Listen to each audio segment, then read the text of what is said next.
This is a story about police raids, the far right, and techno. Welcome to Tbilisi, Georgia's capital.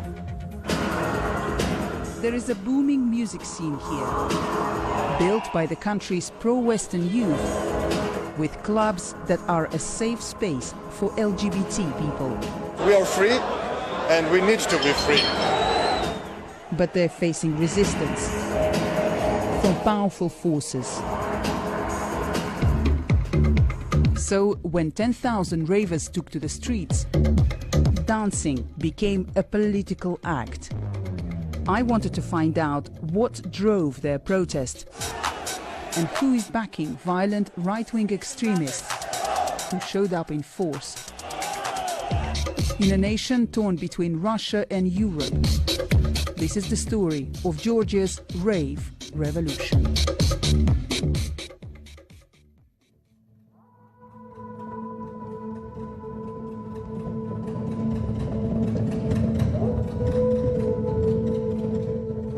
Underneath the Dynamo football stadium in the heart of Tbilisi sits Georgia's biggest electronic music club, Bassiani.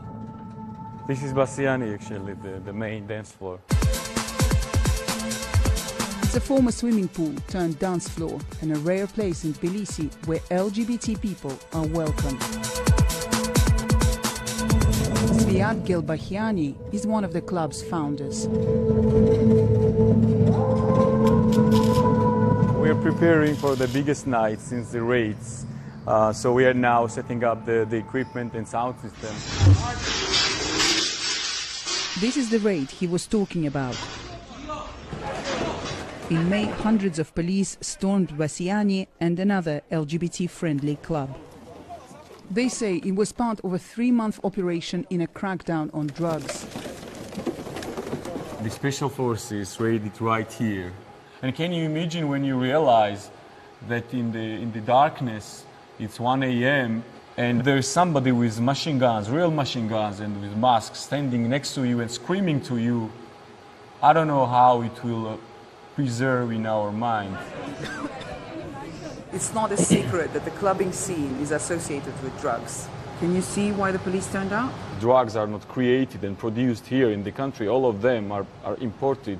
So they should target the borders, not the people on the dance floor or the owners or the club itself. Zviat and around 70 others from the scene were detained outside the club. Yeah, this is the place over there where I was detained by 8 policemen. They were like literally dragging me out with my hand and with my legs. And there was no air in the middle of the circle. I was asking them to let me down. We asked our friends and the whole city to help us and stand with us.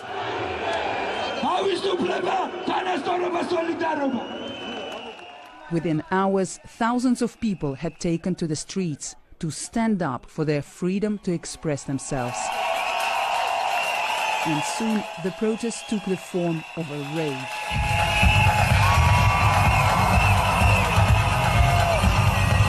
We felt the power in front of the parliament. When I raised my head and saw those 20,000 people were dancing, I was almost crying.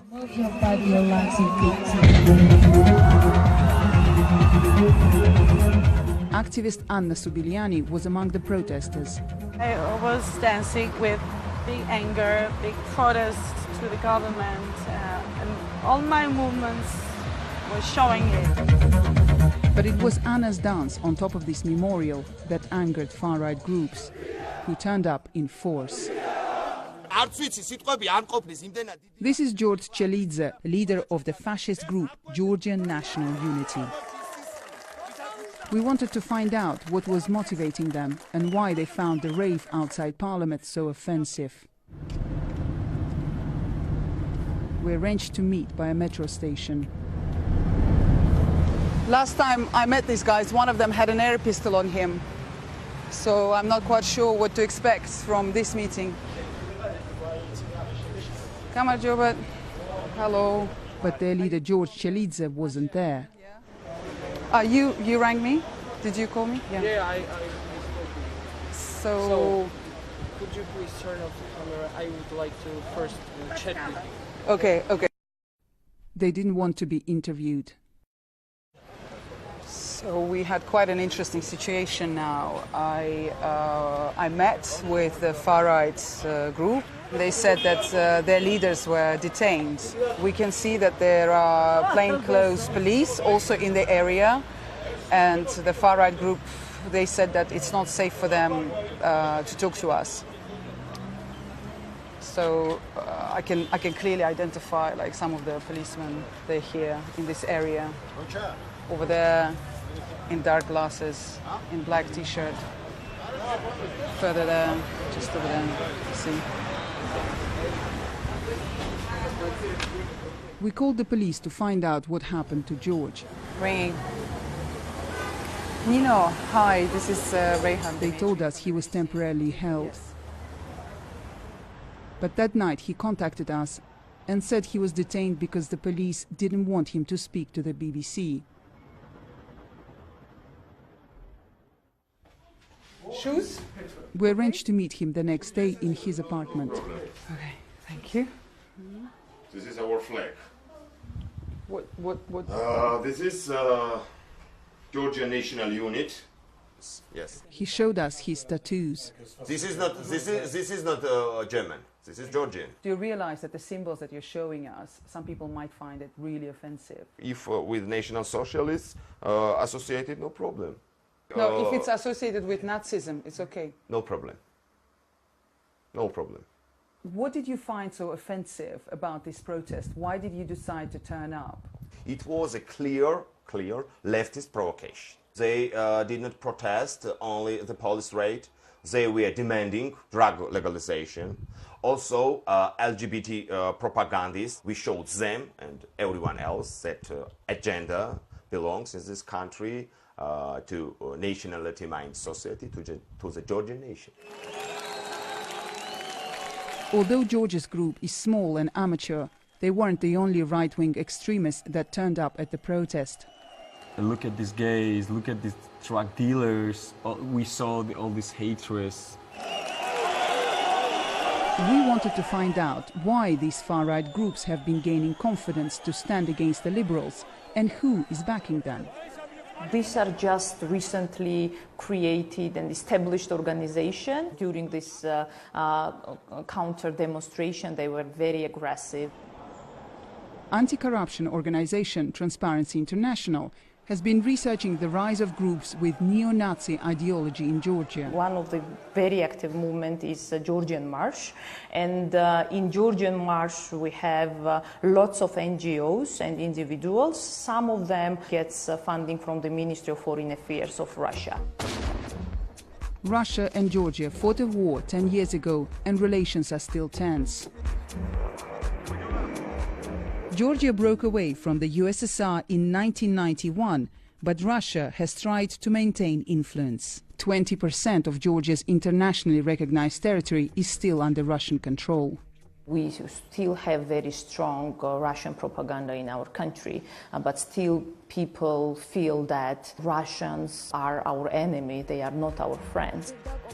Some Georgians believe that Russia is using groups like Georgian March to counter pro-Western views and to spread ultra-conservative values in its neighbor state. They even kind of beat one of our supporters. We asked the leader of Georgian March if these allegations of Russian funding were true. This is one of your leaders. I showed him Transparency International's report. It's not our leader. It just shows clearly that where the funding comes from, that it's directly linked to the Russian foreign ministry. It is not a mistake. This is you sitting with Yes. Lord Kipanidze. Yes. It's about not Georgian March. It's other parties, political parties, and we sit near table. It's nothing more. Я не приверженец российской политики в Грузии. Я сам знаю, что такое российская оккупация. Это губит мою страну, можно так сказать. But the source of Sandro's inspiration surprised me. И наша идеология, можно так сказать, как близнец идеологии Дональда Трампа. Правые силы. Да, правые силы, консервативные силы, которые основана наша идеология на христианской культуре и ценностях, которые есть в наших традициях. As well as the far rights, the LGBT scene is also under pressure from the powerful Georgian Orthodox Church. Just 3 days after the ravers took to the streets, thousands went on a march established to counter International Day Against Homophobia. They call it Family Purity Day, and the anti-LGBT message is clear. They call us different people with earrings or with a Different hair color. different hair color. And look what happened in 2013 after a few LGBT people tried to stage a demonstration. That's the LGBT activists hiding inside the bus. It's been attacked by a mob led by Orthodox priests. The Georgian Orthodox Church is keen to distance itself from far-right groups, but their attitude towards the LGBT community is similar. LGBT თემის პროპაგანდა, ცხოვრების წესის პროპაგანდა, ნარკოპოლიტიკის უკიდურესი ლიბერალიზაცია, რა თქმა უნდა, ეს წინააღმდეგობაში მოდის ეკლესიის სწავლებასთან. Campaigners say Georgian drug policy targets users, not dealers, and it has stricter drug laws than in Western Europe. If you're found with 1 pill of ecstasy, you go to jail from 5 to 8 years. If it's the active substance over 1 gram, like 6 pills of ecstasy, for instance, you go to jail from 8 to 20 years or lifetime. Pater Sabilashvili is an LGBT rights activist and campaigns to ease drug laws. We don't want people to abuse drugs. We know other ways to help, and we know what helps, not the prison. We wanted to ask the police about the existing drug laws and whether sending special forces to Bassiani was justified. So we're targeting the drugs wherever they're sold. It was a search based on a court warrant to identify the drug dealing in the clubs. So we think it was justified. People in Western Europe might be horrified when they see how the police turned up with machine guns at nightclubs. Do you think it's the best approach that you can use given that Georgia is striving to become part of the EU? I know a number of raids in Berlin clubs, in Ibiza clubs and stuff like that. When the police is searching for the drugs, it's justified. Together we dance, together we stand. We dance together and we fight together. World-famous DJs have spoken in a video of solidarity with the ravers' cause. Be strong. Stand up and fight. We are Bassiani. And back at Bassiani, the biggest event since police stormed the clubs has started.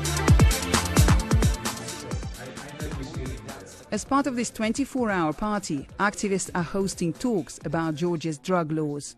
When you can threaten someone with 8 years in jail for an empty syringe, then you have real power. What these people are saying is that this country's oppressive drugs policy is the last remaining tool used by the government to control people's freedom. And talk of Russian influence is never far away. Russia has been engaged in a global propaganda effort to associate anything liberal, anything Western with like sexual depravity and moral corruption. And in Georgia they have allies in the church and they have allies in these right-wing street movements. The police raids and intimidation from far-right groups have turned dancing into a political act in Georgia. After police came here, we're still dancing here, we're still here. There's still this post-Soviet stigma that still keeps prevailing, and our generation, that makes me really proud, we're fighting it. So we are free, and we need to be free. If we dance together, we fight together. If we dance together, we fight together. If we dance together,